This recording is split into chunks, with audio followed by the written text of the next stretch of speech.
जातिवाद इस देश से मिटा दो, हम आरक्षण उनके मुंह पे थूक देंगे।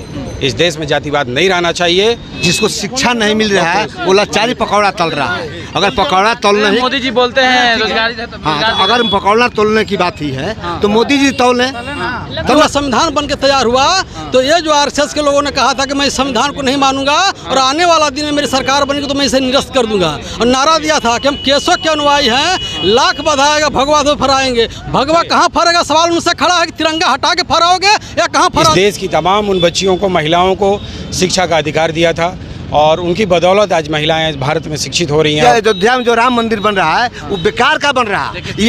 ये मोदी जी का देन नहीं है, ये सुप्रीम कोर्ट का आदेश है। मोदी जी सारे लोग हिंदू हैं तो वो जो है वोट बैंक की राजनीति करते हैं और दलित तक मंदिर में प्रवेश करता है तो मंदिर को धोया जाता है, शुद्धिकरण किया जाता है। मंदिर इससे कुछ होने वाला नहीं ना है, नहीं होगा। रोजगार मिलेगा और बाकी हमारे SC ST OBC के लोग जो हैं मंदिर के बाहर या तो पकौड़े बेचेंगे या धर्म या दुकान चलाएंगे या मंदिर से कुछ होगा। शिक्षा रोजगार से शिक्षा जो शिक्षित हो गए, जो हम लोग इतने धूमधाम से माता सावित्रीबाई फुले का हम लोग आज जयंती का आयोजन कर रहे हैं, क्यों कर रहे हैं? उनको उन्होंने कुछ हमारे समाज के लिए दिया है ना। नमस्कार दोस्तों, मैं अमित कुमार सिंह और इस वक्त हम आ चुके हैं रोहतास जिले के डेहरी अनसोन में।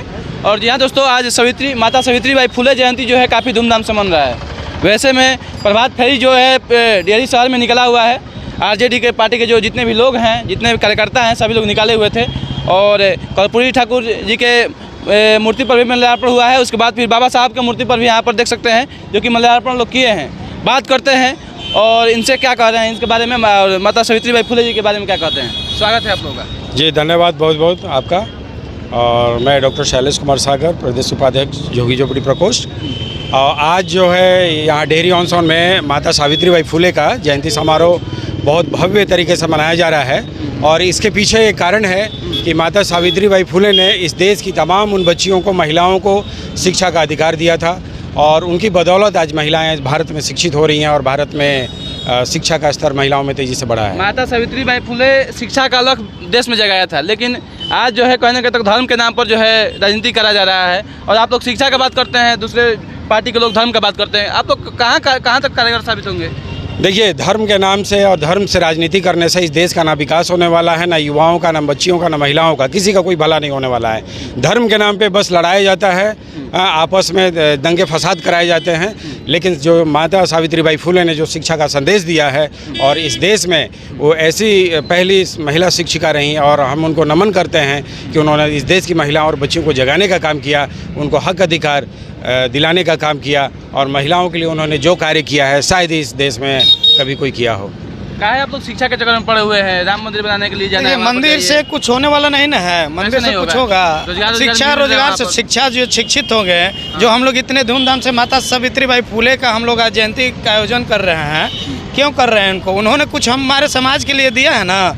हमारे बेटी, बहू, बच्ची आज जो पढ़कर एक लेवल में लाया जा रहा है महिला पुरुष को, वो उन्हीं का देन है।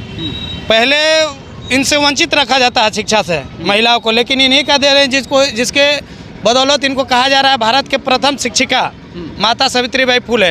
तो शिक्षा जरूरी है। जब उस युग में वैसे लोग जो इतना लड़ाई लड़ के हमको शिक्षा का अधिकार दिया है तो उसको तो पूरा करने में सक्षम हमको भी रहना चाहिए आज के डेट में। और जहाँ तक है ये मंदिर इससे कुछ होने वाला नहीं ना है, नहीं होगा। वहाँ पर क्या रोजगार मिलेगा? घंटा डोलाइएगा, भीख मांगिएगा, आगे बैठ के मंदिर की जगह यही ना कीजिएगा जी, रोजगार मिलेगा। कि जो अभी राम मंदिर बना जा रहा है, किसी के धार्मिक आस्था पे हमको कोई सवाल नहीं है, लेकिन इस देश में जहाँ मंदिर बन रहे हैं वहाँ आज होने चाहिए थे विद्यालय, चिकित्सालय होने चाहिए था और देश की विकास की बात होनी चाहिए थी, है ना। क्योंकि वहाँ पर अगर कुछ विशेष लोगों को ही रोजगार मिलेगा और बाकी हमारे SC ST OBC के लोग जो हैं मंदिर के बाहर या तो पकौड़े बेचेंगे या धर्म या दुकान चलाएंगे या फिर भीख मांगने के लिए बैठेंगे। भीख मांगने की बात कर रहे हैं, कैसे आप भीख मांगने का मंत्र पढ़ते हैं? लोग शुद्धिकरण भी करते हैं ऐसे मंत्र। वो आपको देखिए बेवकूफ़ सदियों से बनाया जा रहा है, आज कई हजार साल वर्षों से बेवकूफ़ बना करके SC ST OBC को बरगला करके अपने धर्म की राजनीति जो चला रहे हैं और धर्म की दुकान चमका रहे हैं, है ना। तो ये जो है हम माता सावित्रीबाई फुले ने उस अंधविश्वास को तोड़ने का काम किया, छुआछूत भेदभाव को मिटाने का काम किया। और जिस वक्त वो शिक्षा दे रही थी उस वक्त कुछ विशेष वर्ग के लोग यानी ब्राह्मणवादी व्यवस्था के लोग उनके ऊपर कीचड़ फेंकते थे, मैला फेंकते थे, उनके पत्थर फेंकते थे। उसके बावजूद उन्होंने कष्ट और परेशानियों के बावजूद इस देश की महिलाओं और बालिकाओं के लिए सोचा और एक नया इतिहास लिखा। बाबा पकौड़ा तलना रोजगार नहीं हुआ है? पकड़ना तोड़ना तो बेचना रोजगार हुआ। ये तो जिसको शिक्षा नहीं मिल रहा है वो लाचारी पकौड़ा तल रहा है। अगर पकौड़ा तोलना ही मोदी जी बोलते हैं रोजगारी है तो हाँ, तो अगर पकौड़ा तोलने की बात ही है तो मोदी जी तोलें तब ना अच्छा लगेगा। वो पढ़ लिख कर और सरकार चला रहे हैं, देश चला रहे हैं, तो उनको तो काम था और अच्छा काम है पकौड़ा ही तोलना। चाय बेचते हैं फिर कह रहे हैं पढ़े लिखे तो कहते हैं कि चाय बेच कर हम आए हुए हैं यहाँ पर। यह गलत बात है। चाय बेचने वाला यह गलत बात है। कभी बता दे कि कौन सा स्टेशन पर चाय बेचे हैं, कब बेचे हैं और क्या क्या उसमें मिलाता है, ये गलत बात है। केवल प्रधानमंत्री बने उसी समय से हालांकि कि चाय बेचते थे माननीय हमारे देश के हालत बहुत है। हालत तो अभी है। ये अयोध्या में जो राम मंदिर बन रहा है वो बेकार का बन रहा है। ये मोदी जी का देन नहीं है, ये सुप्रीम कोर्ट का आदेश है। मोदी जी वहाँ पर राम जी को ला रहे हैं, आप कैसे कह राम जी तो पहले ही सही है, लेकिन बीच में ये सुप्रीम कोर्ट का आदेश बना। ये मोदी जी अपनी ढूंढिरा पीट रहे हैं कि हमने बनाया, हमने ये किया। ये गलत है। लोगों के बीच भ्रम पैदा कर रहे हैं। और मंदिर मस्जिद से ही सारा विकास होता है तो स्कूल कॉलेज हॉस्पिटल क्यों बनता है? आप लोग हिंदू नहीं हैं? हम लोग हिंदू हैं, लेकिन वो हिंदू नहीं है। हिंदू अगर होते तो मंदिर में जाने मंदिर में जब जाता है तो वो हिंदू नहीं होता है। पूजा करने वाला के पास छूने के लिए हम लोग जाते हैं तो कहते हैं कि आप हिंदू नहीं, ये गैर हिंदू अछूत हैं। तो अछूत फिर मंदिर को बनाएगा और वो लोग और शुद्ध श्रेणी में जाएगा। क्या कह रहे हैं? माता सावित्रीबाई फुले का नारा था, जो लड़ाई लड़ी 1848 में शिक्षा की जो मशाल जलाई है, तो 1848 से पहले अगर हम 1 घंटे की अगर बात करते हैं तो काले कानून के जंजीरों में हम जकड़े थे। यानी शूद्र और नारी यानी स्त्री और शूद्र न द्योता, यानी इतना बड़ा काला कानून था जिसको 1848 में महात्मा ज्योतिराव फुले, उनकी धर्म पत्नी माता सावित्रीबाई फुले और फातिमा शेख, इन लोगों ने काले कानून को तोड़ा है। और काले कानून को तोड़े जाते तो इन इतिहास के पन्नों में तो हर जगह दिखाई देता ना। मैं बता रहा हूँ इंदिरा गांधी देश की पहली प्राइम मिनिस्टर बनी थी। उनकी लाइन है कि अगर माता सावित्रीबाई फुले नहीं होती तो मैं शायद इस देश की प्राइम मिनिस्टर नहीं होती। पहले ये आप कान खुले मीडिया वाले लोग कि 100% स्त्रियों को शिक्षा के अधिकार से वंचित किया गया था। यानी जो 10% है उनकी भी 10% स्त्रियां जो है नहीं पढ़ी लिखी थी और 90% स्त्रियां 100% स्त्री और 90% पुरुष नहीं पढ़ा लिखा था। केवल 10% पुरुष वो लोग पढ़े थे, उनकी स्त्री नहीं पढ़ी लिखी थी और हमारे लोग जो है 90% का स्त्री और पुरुष नहीं पढ़ा हुआ था। इस काले कानून को माता सावित्रीबाई फुले, फातिमा शेख और महात्मा ज्योतिराव फुले तोड़ा और उसका देन है कि आज हम किस ऊंचाई पर जा रहे हैं। आज उन्हीं का शिक्षा का देन है कि सारे IAS, IPS, इंजीनियर, डॉक्टर, वकील, प्रोफेसर, मास्टर बन रहे हैं। एक चीज़ और मैं कहना चाहूँगा कि अगर आप कह रहे हैं राम मंदिर बन रहा है, इस देश को हिंदू राष्ट्र बनाना चाहते हैं, मैं कहना चाहता हूँ आपके चैनल के माध्यम से कि इस देश में वो जाति कभी आरक्षण पे वार करते हैं, संविधान से छेड़छाड़ करने की बात करते हैं, है ना। तो मैं चेतावनी भी देना चाहता हूँ और ये भी कहना चाहता हूँ कि इस तरह की हरकतों से बाज आए, है ना।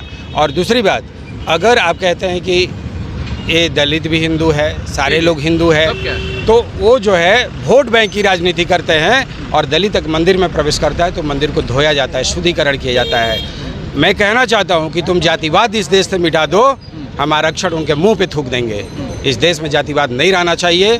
पूरी तरह से जो है जातिवाद को ख़त्म करो और एक, है ना, समतामूलक समाज का निर्माण करने की बात करें, तब जाकर के देश का विकास संभव है। बहुत बहुत धन्यवाद। देख सकते हैं हम जो कि डेयरी अनशन में है, बाबा साहब भीमराव अम्बेडकर चौक पर जो है माल्यार्पण भी हुआ है बाबा साहब का। जो सावरकर महाराज हैं 22 जुलाई 1947 वो संविधान की प्रारूप समिति का जो तैयारी हुआ, संविधान बन के तैयार हुआ, तो ये जो RSS के लोगों ने कहा था कि मैं इस संविधान को नहीं मानूंगा और आने वाला दिन में मेरी सरकार बनेगी तो मैं इसे निरस्त कर दूंगा।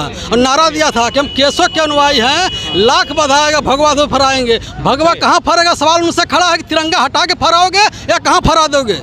पहला बात। दूसरा जी जो पार्लियामेंट बनी है वो पार्लियामेंट आज भी यथावत सही है, मगर 8,500 करोड़ जो पार्लियामेंट बनाई गई और हिंदू धर्म का सिंबल लगाया गया है, वो मनुस्मृति का विधान है। उस मनुस्मृति से जब वो लागू होगा, वो ब्राह्मणों का धर्म है, तो हम गुलाम होंगे। जब हम गुलाम होंगे तो हम शिक्षा के अधिकार से वंचित होंगे, धन के अधिकार से वंचित होंगे, समानता के अधिकार से वंचित होंगे। तो ये देश का हालात क्या होगा? जब संविधान बनाने वालों ने कहा था कि संविधान को ईमानदारी से अगर लागू कर दिया गया तो यह देश दुनिया का सशक्त और मजबूत राष्ट्र के रूप में उभरेगा। क्या यह देश सही मायने में चला?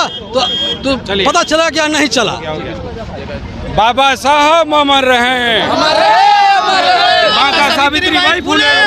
बाबा साहब और का माल्यार्पण हम लोग किए हैं। माता सावित्रीबाई फुले जयंती जो है यहाँ पर काफ़ी धूमधाम से डेयरी अनशन में मनाया जा रहा है और काफ़ी धूमधाम से मनाया जा रहा है। और इस तरह से आप लोग को दिखाने की कोशिश कर रहे थे। आप लोग देख रहे थे परसुमित लाइव न्यूज़ एंड जनता। मैं रिपोर्टर अमित कुमार सिंह के साथ। Thank you. जय हिंद।